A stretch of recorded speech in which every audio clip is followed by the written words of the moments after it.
Hey guys, I'm Dov, and today I'm back with more Total War Warhammer 2 online action. Today we're here with Tyrion and the High Elves, gonna be taking on the Wood Elves, our cousins, so let's go ahead and jump straight to the army compositions. Of course, Tyrion's gonna be my lord here. He's got the Foe Seeker to give him a bit of extra speed, Faint Riposte, and Sunfang. We've also got a High Mage here with Apotheosis, Tempest, and Arcane Unforging. In terms of the rest of the army composition, we've got 3 units of spearmen for a nice cheap front line, 3 units of archers, 2 Tyrnok chariots, and 3 units of dragon princes. So the Tyrnok chariots in particular, I like quite a bit in this matchup for countering Sisters of Thorn, being that they have magical ammunition. They can shoot down the Sisters of Thorn relatively easily. Of course, chariots in general are pretty decent against the Wood Elves if you can avoid things like Wild Riders and so on. They'll definitely do some pretty decent damage to the front line because Wood Elf infantry tend to be very light. You can really scythe through with chariots and do a lot of damage.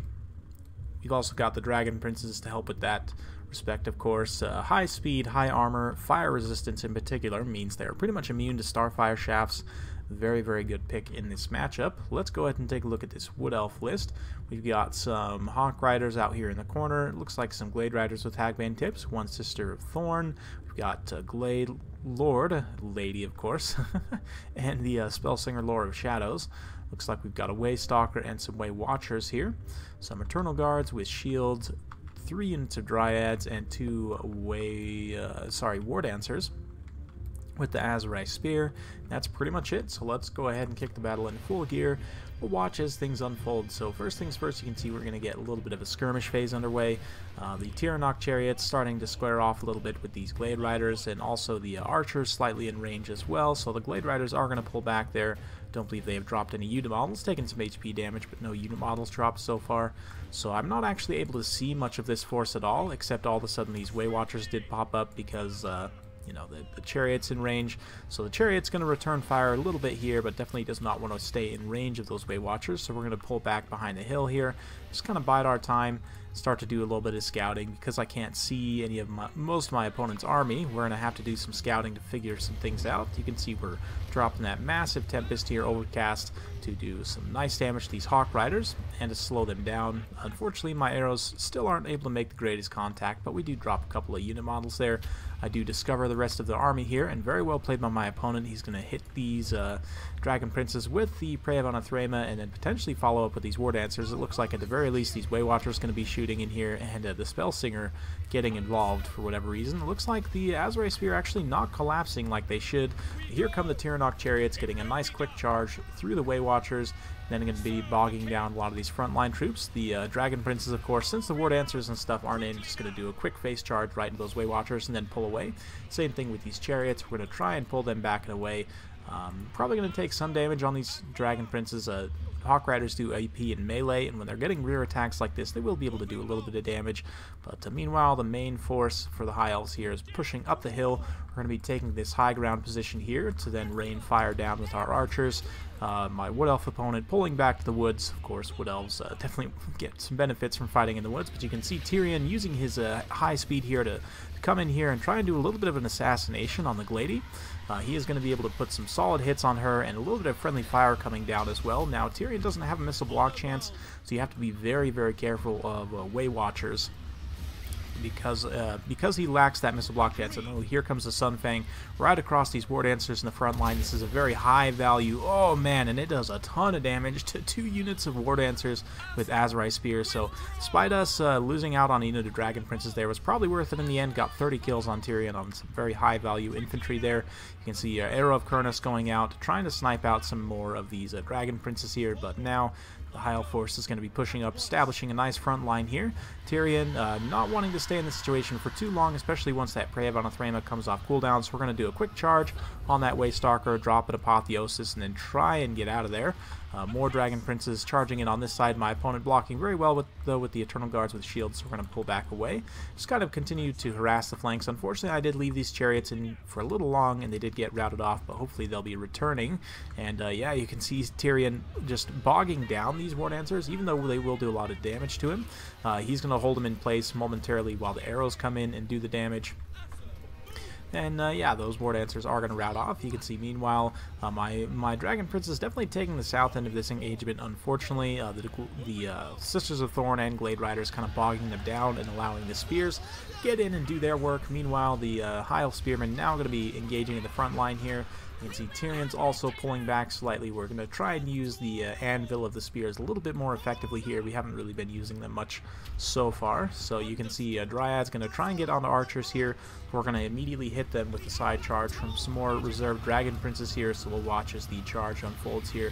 They're just going to pummel those poor Dryads. And yeah, we're going to try and re-secure those archers. You can see another Tempest being dropped on those Hawk Riders. The effect did get on them before they came to ground, so they will be taking continuous damage from that and will probably rout off. Dryads also getting into the Spearmen here all across the line. It looks like Praevanna Threma dropped on the High Mage there, who's taking a ton of focus fire from the Way Watchers. This is actually going to finish off this High Mage, so she goes down, and that is my healer down. So although we were able to get a couple of Tempest casts, and I believe one Arcane Unforging that I might have missed earlier, but still, overall, definitely a good job taking out the healing support there, but these Eternal Guards now are going to feel the brunt of these 3 High Elf Archers. At this point, my opponent really doesn't have too much ammo left. He has some ammo on the Way Stalker and the Way Watchers and the Glady herself, but for the most part, the ammo's gone. Really nice Penumbral Pendulum straight down the line of Archers there, doing quite a bit of damage. Meanwhile, we're getting the one healthy-ish units of Dragon Princes to try and come around in the back line, start to clean up some of these units here. Meanwhile, this unit just kind of chilling on station, waiting for a little bit more Winds of Magic. I guess the mage is actually dead, but yeah. So since the mage is dead and we don't have any point in hanging around, we're going to try and get these guys to go clean up some periphery units as well. Eternal Guards pushing through, trying to get on these archers, but just the pure volume of fire here does mean that the Eternal Guards will lose out, and I believe these guys have all dropped their martial prowess. It looks like actually 2 of them still holding their martial prowess together, and with that they actually have pretty solid combat stats at 19 attack, 28 defense in particular is pretty solid for a skirmisher unit, so they'll be able to defend themselves relatively well. Definitely don't want them caught up in melee too much, but Tyrion here trying to refresh his Sunfang, although the Eternal Guards are definitely not an ideal target for him to be fighting. Meanwhile, on the back line, the Chariot, 1 unit of Chariots had come back from routing. I didn't get a lot of play from these guys, but they did do some good skirmishing with some of these Sisters of Thorn and other troops.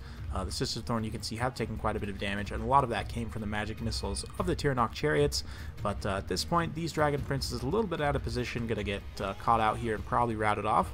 But meanwhile, this other unit of Dragon Princes just face charging War Dancers, because War Dancers are a very light unit. They'll take a lot of shock damage from that charge, and we should be able to pretty much finish them off here, all isolated on the flanks without any support. Meanwhile, we're trying to finish off some various units here. We're going to turn our attention in just a moment to these Sisters of Thorn, who are, I'm not sure if they had an engagement to be in melee and they just dropped their attack orders or what, but not actually engaged in melee at the moment. But Tyrion definitely is.